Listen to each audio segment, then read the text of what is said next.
مدد حاصل کرو کس سے؟ صبر سے اور نماز سے۔ ان اللہ مع الصابرین، جان لو کہ اللہ تعالیٰ صبر کرنے والوں کے ساتھ۔ اور سنیے اب یہ آیت اہم ترین ہے صبر کے موضوع پر۔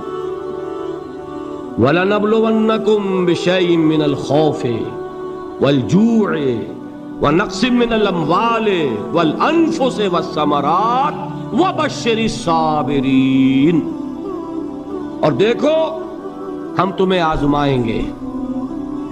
وَلَنَبْلُوَنَّكُمْ، ہم لازماً آزمائیں گے تمہیں، بِشَيْءٍ مِّنَ الْخَوْفِ، خوف کی کیفیت طاری کر کے، والجوع، بھوک، فقر اور فاقہ، ونقص من الاموال، مالی نقصان، والانفس، جانی نقصان، والثمرات، اور ثمرات، پھلوں اور میووں کا نقصان۔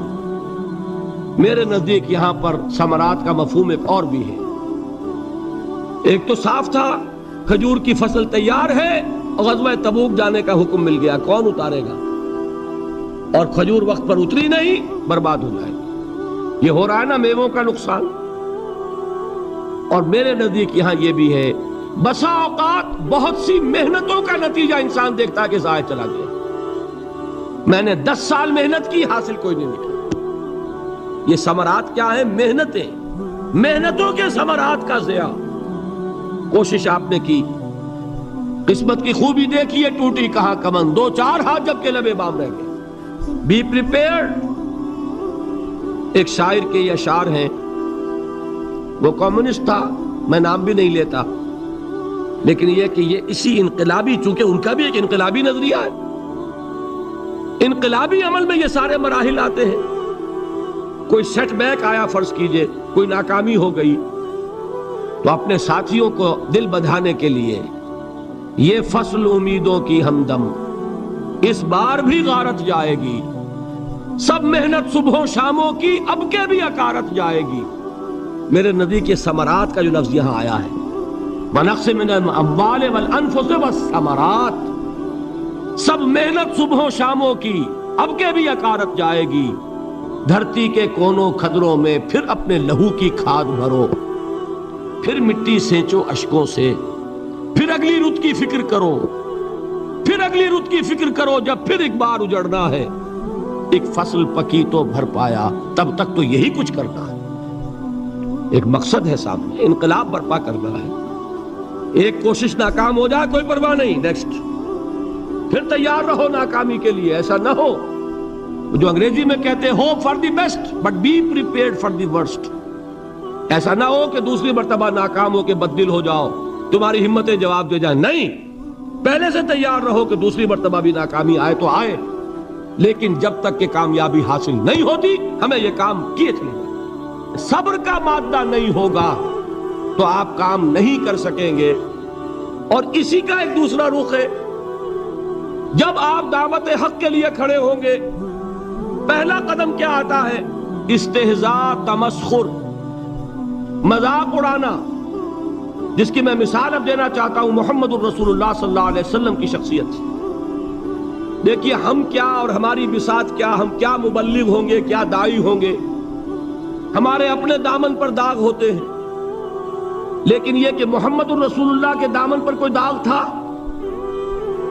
ان کو تو سارے مکے والے الصادق الامین کہتے تھے، نہایت محبوب شخصیت تھے، ان کے لیے تو جا صادق، جا الامین، یہ الفاظ سننے میں آتے تھے، آنکھوں کا تارا۔ لیکن جب آپ نے دعوت اب شروع کی، اب قرآن مجید میں دیکھیے، کسی نے کہا مجنون ہو گئے، دماغ خراب ہو گیا، پاگل ہو گئے، اجی شاعر ہیں، کچھ شعر توڑ لیتے ہیں، ہم پر دھوس جماتے ہیں۔ کسی نے کہا ساحر ہے، کچھ جادو سیکھ لیا ہے، یہاں تک کہ ایسے بدبخت بھی پیدا ہوئے، قرآن میں ہے ساحر کذاب، سحر کرنے والا، جادوگر، نہایت جھوٹا۔ یہ الفاظ کہے جا رہے ہیں کس کی شان میں؟ محمد الرسول اللہ صلی اللہ علیہ وسلم۔ قرآن میں نقل کیا گیا، یا ایھا الذی نزل علیہ الذکر انک لمجنون۔ کبھی آپ نے اس کا ترجمہ سوچا؟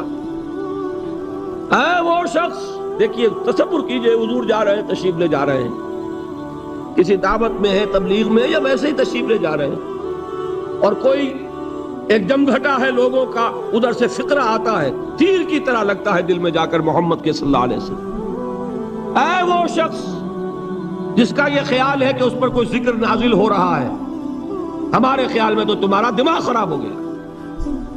یا ایھا الذی نزل علیہ الذکر انک لمجنون، کہا کہ نہیں کہا؟ اور یہ نہ سمجھیے کہ حضور صلی اللہ علیہ وسلم کے قلب مبارک کو تکلیف نہیں ہوتی تھی۔ میں قرآن سے ثابت کروں گا، میں کہیں کوئی کہانیاں بیان نہیں کرنا چاہتا۔ قرآن نے کہا ہے وَلَقَدْ نَعْلَمُ أَنَّكَ يَضِيقُ صَدْرُكَ بِمَا يَقُولُونَ، اے نبی ہمیں خوب معلوم ہے صلی اللہ علیہ وسلم کہ جو کچھ یہ لوگ کہہ رہے ہیں اس سے آپ کا سینہ بھجتا ہے، یہ جو گھٹن ہوتی ہے، صدمہ ہوتا ہے۔ انکا یضیق صدرک بما یقولون، ہمیں خوب معلوم ہے کہ جو کچھ یہ باتیں آپ کو سننی پڑ رہی ہیں، یہ کڑوی کسیلی باتیں، یہ جو فقرے چست ہو رہے ہیں، استہزاء ہو رہا ہے، تمسخر ہو رہا ہے۔ سورہ ہجر میں ہے، ایک جگہ کھڑے ہوئے لوگ قرآن کا مذاق اڑا رہے ہیں، بھائی فلاں آیت تم لے جانا، فلاں آیت میری ہوگی، اس کے ٹکڑے کر رہے ہیں، اس کے ٹکڑے حصے بکھرے کر کے قیمہ بنا کر ان آیات کا تمسخر اڑا رہے ہیں۔ ایک جگہ قرآن مجید میں مذکور ہے کہ فرشتوں کا مذاق اڑ رہا ہے، بھائی یہ دیکھو محمد نے کہا ہے صلی اللہ علیہ وسلم کہ جہنم پر تو کل 19 فرشتے ہیں، علیہا 19 قرآن میں آیت نازل ہوئی۔ ایک پہلوان کہتا بھائی 10 کو تو میں سنبھال لوں گا، باقی 9 کا تم انتظار کر لو۔ یہ باتیں آ رہی ہیں حضور کے کانوں، کلام الہی کے ساتھ کیا سلوک ہو رہا ہے، مجھ پر کیا فقرے چست کیے جا رہے ہیں، مجھ پر جس طریقے سے استہزاء اور تمسخر کا رویہ اختیار کیا گیا ہے، دل بھج رہا ہے، دل میں صدمہ ہے۔ دیکھیے سورہ نون ہے، اور میرے نزدیک یہ دوسری وحی ہے جو حضور پر نازل ہوئی ہے، اس کی ابتدائی آیات، نون والقلم وما یسطرون ما انت بنعمت ربک بمجنون وان لک لاجرا غیر ممنون وانک لعلی خلق عظیم فستبصر ویبصرون بأیکم المفتون ان ربک هو یعلم بمن ضل عن سبیلہ وهو اعلم بالمہتدین۔ نون قسم ہے قلم کی اور جو کچھ یہ لکھتے ہیں، اے نبی آپ اپنے رب کی نعمت سے مجنون نہیں ہیں۔ یہ کیوں کہا جا رہا ہے؟ حضور کو جو صدمہ پہنچا ہے وہی نازل ہوئی ہے دل جوئی کے لیے، تسلی کے لیے۔ آپ کیوں برا منا رہے ہیں؟ اے نبی آپ کیوں صدمہ اور رنج اور اندوہ محسوس کر رہے ہیں؟ ان بدبختوں کے کہنے سے کوئی آپ مجنون ہو جائیں گے؟ ما انت بنعمت ربک بمجنون وَإِنَّ لَكَ لَأَجْرًا غَيْرَ مَمْنُونَ، آپ کو جو یہ صبر کرنا پڑ رہا ہے، آپ کو جو یہ جھیلنا پڑ رہا ہے، اس کی وجہ سے آپ کو وہ اجر ملے گا جس کا سلسلہ کبھی منقطع نہیں ہوگا۔ وَإِنَّكَ لَعَلَىٰ خُلُقٍ عَظِيمٍ، اور اے نبی آپ تو خلق عظیم کے حامل ہیں۔ آپ کا اخلاق، آپ کا کردار، آپ کی سیرت، آپ کی شخصیت میں طہارت، نفاست، پاکیزگی، آج تک دنیا نے کوئی پاگل، کوئی مجنون ایسا بھی دیکھا؟ یہ ساری باتیں اللہ تعالیٰ حضور کی دلجوئی کے لیے فرما رہے ہیں۔ اس سے آپ اندازہ کیجئے کہ کتنا صدمہ ہوتا ہوگا۔ یہی ہے، اس ساری چیز کو جمع کیجئے تو یہ چیز کیا ہے؟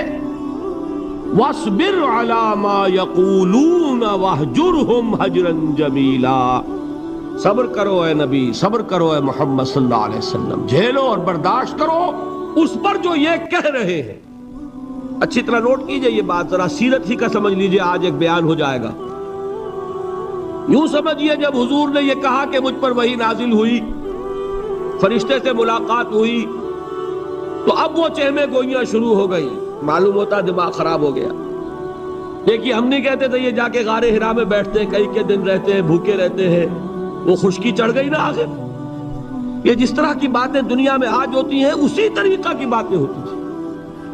عتبہ ابن ربیعہ ایک مرتبہ آتا ہے، چونکہ قریش کے بڑے لوگوں میں سے تھا، تو قریب آ کر بڑی اپنائیت کے ساتھ، بڑی شفقت کے ساتھ، بڑے بزرگانہ انداز میں کہتا ہے بھتیجے، حضور سے، بھتیجے اگر واقعی کسی بدروح کا سایہ ہو گیا ہے تم پر، وہ آسیب آ گیا ہے تو مجھے بتا دو، میرے بہت سے عاملوں سے تعلقات ہیں، میں کسی کو بلا کر یہ تمہاری بدروح دور کر دوں گا۔